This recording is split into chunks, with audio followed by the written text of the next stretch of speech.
कहते हैं ना, जब गणपति जी खड़े होते हैं तो दुष्टों का संहार करते हैं, और जब बैठे होते हैं तो अपने भक्तों का उद्धार करते हैं।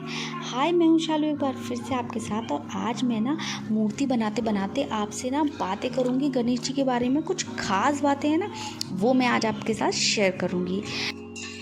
देखिए, गणपति की स्थापना गणेश चतुर्थी तिथि को की जाती है और उनका विसर्जन अनंत चतुर्थी को किया जाता है।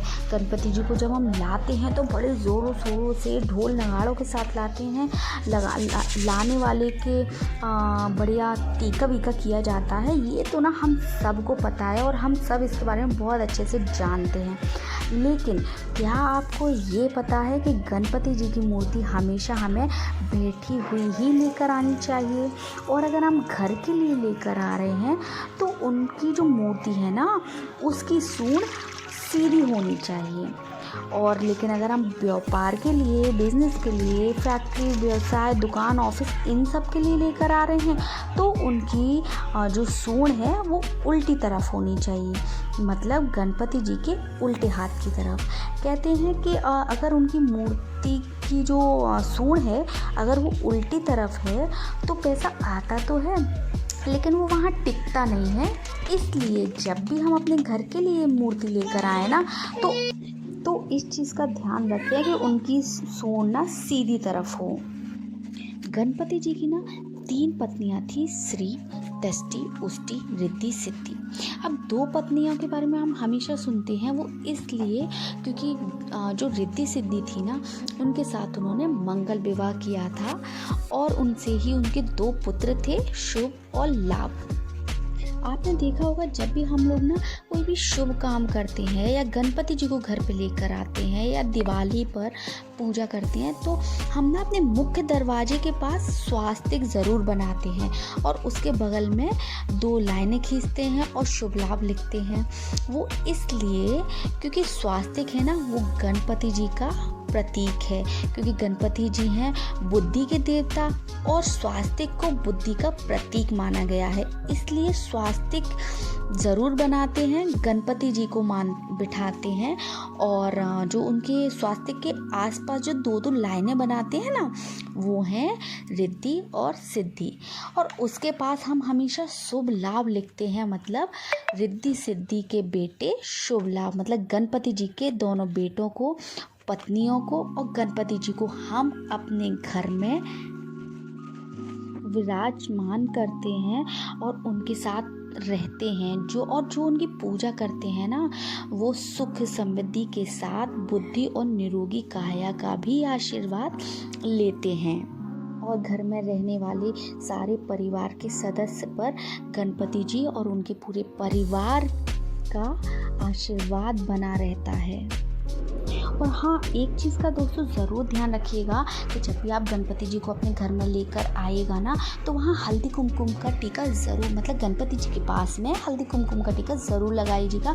वो बोलते हैं कि रिद्धि सिद्धि का प्रतीक होता है। जब हम गणपति जी को विसर्जन करते हैं ना, तो कहीं हमारे घर से रिद्धि सिद्धि भी ना चली जाए, इसलिए हम वो टीका लगाते हैं।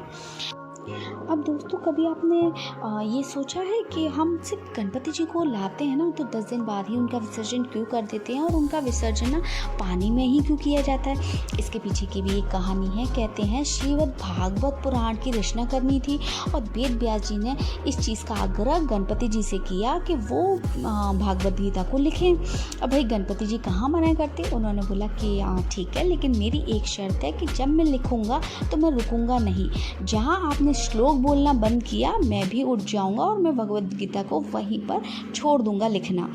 तो वेद व्यास जी चिंता में पड़ गए। उन्होंने गणपति जी से बोला, ठीक है, लेकिन मैं जो श्लोक बोलूँगा ना तो उसमें कुछ गलतियाँ हो सकती हैं, तो आप एक बार उनको चेक करने के बाद ही श्लोक को लिखिएगा। भाई अब आप ये तो समझ ही गए होंगे कि वेद व्यास जी ने ये क्यों बोला। तो इसलिए कि थोड़ा सा ना श्लोक बोलते बोलते उनको भी थोड़ा सा बीच में समय मिल जाए।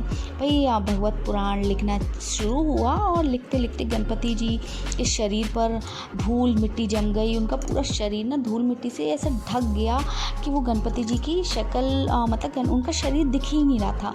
बस लिखते लिखते ऐसे ही 10 दिन निकल गए और वेद व्यास जी की नज़र एक दिन गणपति जी के ऊपर पड़ी और उन्होंने देखा कि गणपति जी तो दिख ही नहीं रहे हैं, वो पूरा मिट्टी धूल मिट्टी से ढक गए हैं और जैसे एक मिट्टी का टीला होता है ना, ऐसे वो लग रहे थे। तो बस यही सोच में वो पड़ गए और वो श्लोक बोलना भूल गए। बस फिर क्या था, गणपति जी वहाँ से उठ गए और उन्होंने जाकर सरस्वती नदी में स्नान कर लिया। तो जिस दिन उन्होंने स्नान किया था ना, अपने शरीर की सारी धूल मिट्टी हटाई थी, उस दिन अनंत चतुर्दशी थी, इसलिए उनका विसर्जन अनंत चतुर्दशी के दिन किया जाता है। और जिस दिन उन्होंने भगवत गीता लिखना शुरू मतलब प्रारंभ किया था, उस दिन चतुर्थी तिथि थी, इसलिए उनका स्थापना चतुर्थी तिथि पे किया जाता है और अनंत चतुर्थी पे उनका विसर्जन किया जाता है। जब भी दोस्तों गणपति जी की पूजा की जाती है ना, वहाँ पर दूब का इस्तेमाल ज़रूर किया जाता है। गणपति जी पे दूब ज़रूर चढ़ाई जाती है। तो आपको पता है ये क्यों चढ़ाई जाती है? इसके पीछे की भी ना एक कहानी है। कहते हैं एक दानव था जो अपने जिस नगर में वो रहता था ना, या जहाँ वो रहता था, वहाँ के वो मानव को निगल जाता था, वो जिंदा निगल जाता था। इसकी वजह से सारे देवताएं बड़े परेशान थे कि अगर ये सबको ऐसे निगल जाएगा तो सृष्टि से सारे मानव ही खत्म हो जाएंगे। तो उसको मारने के लिए उन्होंने शंकर जी से आग्रह किया और शंकर जी ने उनको सुझाव दिया कि वो गणपति जी से इसके बारे में बात करें, क्योंकि उनका ही पेट इतना बड़ा था जो वो उस राक्षस को निगल सकते थे। बस गणपति जी से सभी लोगों ने मिलकर आग्रह किया और गणपति जी मान गए। गणपति जी ने उस राक्षस से युद्ध किया और उसे निगल गए। और उस राक्षस को निगलने की वजह से ना गणपति जी के पेट में बड़ी जलन होने लगी और उसकी वजह से वो बहुत ज़्यादा परेशान होने लगे। और बहुत प्रयासों के बाद भी ना उनके पेट की जो जलन थी ना वो शांत नहीं हो रही थी।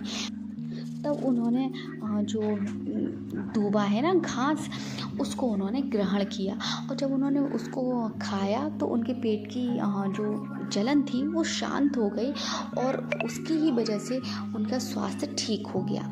तब से ये प्रथा बन गई है कि गणपति जी को खुश करने के लिए उनको दूबा ज़रूर चढ़ाई जाती है। हैप्पी गणेश चतुर्थी।